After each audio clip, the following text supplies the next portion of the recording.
On December 8th of 1968, a group of hunters made a chilling discovery in the California desert just 15 feet away from Tejon Road. There was a coffin lying behind either a tree or a bush, and it was covered by dead limbs, rocks, and dirt. The hunters contacted the Lancaster police station, and the authorities confiscated the coffin. Inside was the body of a white female. She appeared to be between the ages of 35 and 50, and she had short auburn hair that was turning gray. Her hair was up in bobby pins, and she was wearing a two-piece pink satin pajama outfit with a red and white checkered robe. The cause of death was determined to be a gunshot which had gone through both sides of her body, meaning there were no ballistics to work with. However, a theory quickly arose due to the nature of the case. The coffin appeared to be homemade, and the woman's appearance was extremely casual, leading detectives to believe that the murder had been domestic. The coffin had been glued shut and was painted red. The woman had been placed on two multicolored quilts with her head resting on a brocade pillow.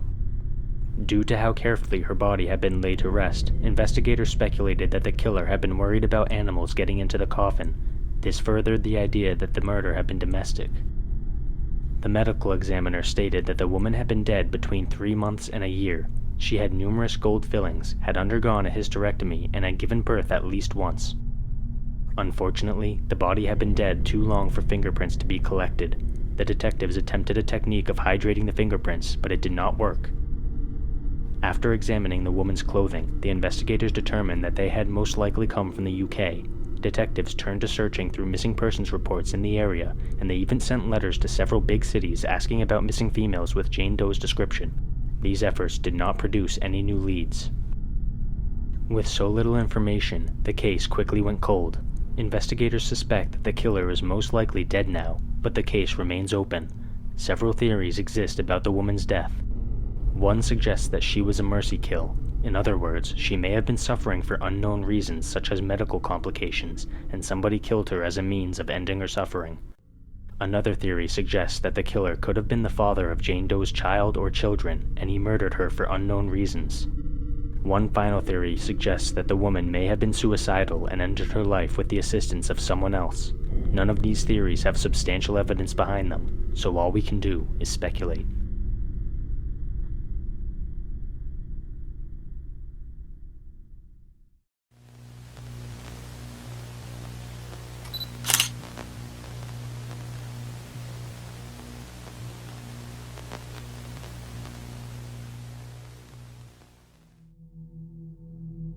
On December 20th of 2021, 3-year-old Lena Sardar was taken to a playground right next to her apartment complex in San Antonio, Texas by her mother, Zarmina Sardar. Zarmina was expecting the day to be a fun time for her daughter to play and get out some energy.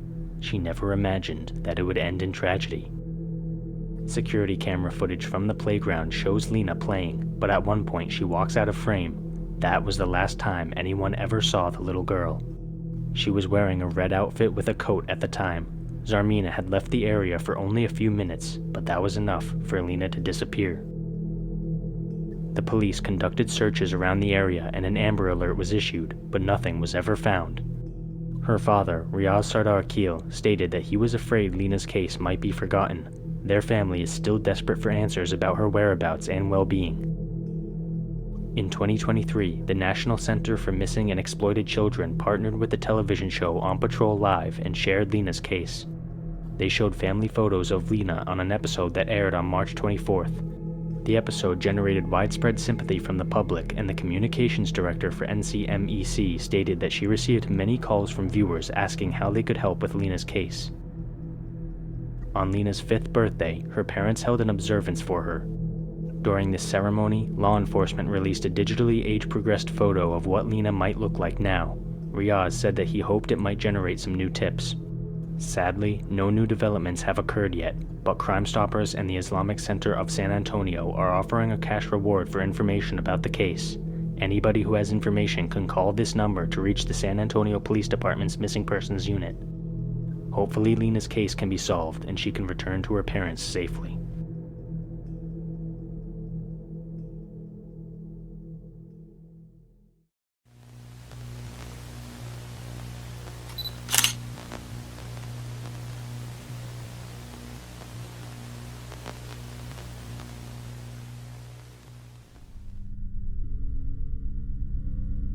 Charlestown is known for its picturesque landscape and historical significance.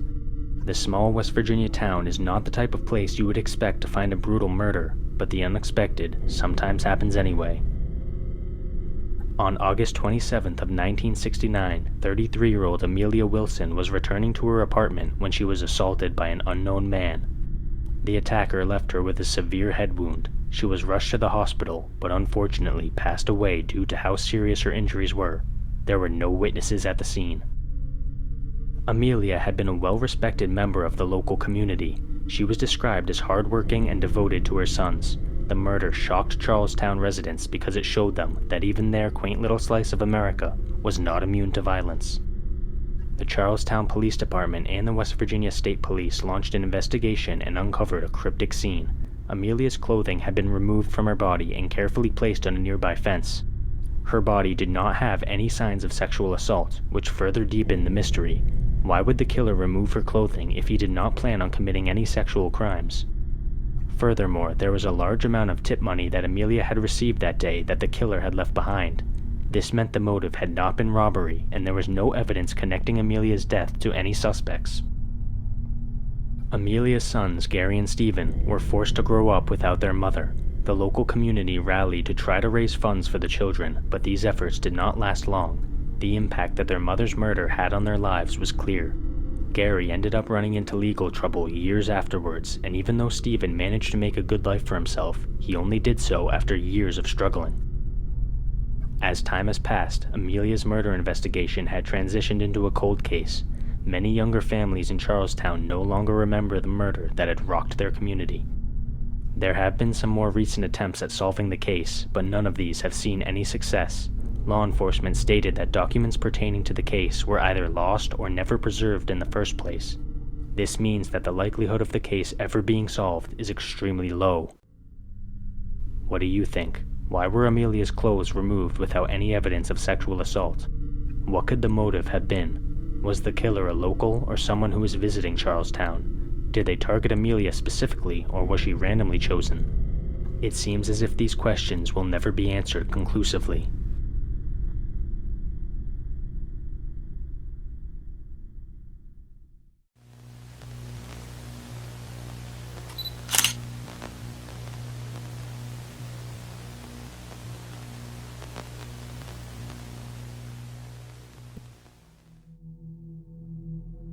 Wendy Hudak was born in Ontario, Canada, and moved to Naples when she was in middle school.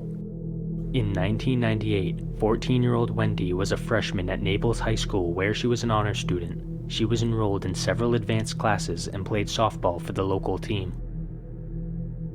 On November 14th, her mother and stepfather were both out of town.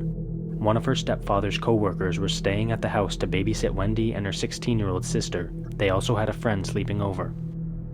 At 11 p.m., Wendy received a phone call and she snuck out of the house through a window in order to attend a party. When she attempted to convince her sister and friend to join her, they both refused. She took her stepfather's pager and told her sister to let her know if their babysitter noticed she was missing. She didn't take any clothing, makeup, or other personal belongings. The following details about that night were pieced together by law enforcement. Wendy went to the party with a 20-year-old friend named Ronald DePeppo, whom she had met a month prior. DePeppo had called Wendy's home phone after they first met and told her stepfather that he was 18. Her stepfather had told him that Wendy was only 14 and to leave her alone. Despite not having a criminal record, DePeppo had a history of getting into relationships with underage girls. They left for the party between 2 and 2:30 a.m. in DePeppo's blue Mazda. According to DePeppo's timeline of events, Wendy received a page and they made a pit stop at a payphone so she could call her sister. After the call, she requested that DePeppo drive her home because she was planning on meeting up with someone named Jeff. He dropped her off at the house at 2:45 a.m. At some point during the night or early morning hours of November 16th, Wendy vanished. DePeppo claims that he spent the rest of the night at a friend's house, but this friend, Johnny Walker, said DePeppo left the house at 11 p.m. and did not return until 9 a.m. the next morning. DePeppo's then-girlfriend reported that he had told her to lie to the police, telling them that he had been with her on the night in question. On December 1st, DePeppo's car burst into flames and was completely destroyed. DePeppo told the police that he had accidentally dropped a cigarette which had caused the fire. Walker corroborated this. When the police performed a forensic analysis of the vehicle, it did not turn up any evidence, which is hardly surprising given the fire. This incident has caused many people to suspect that DePeppo was destroying evidence in his car and that he must have been responsible for Wendy's disappearance. DePeppo cooperated with police during the early days of the investigation, but after a while he hired an attorney and refused to answer questions or take a polygraph exam. Wendy's family members have each passed polygraphs and the police ruled them out as suspects. Johnny Walker has been considered a person of interest in the case due to his relationship with DePeppo and the fact that he is now a registered sex offender.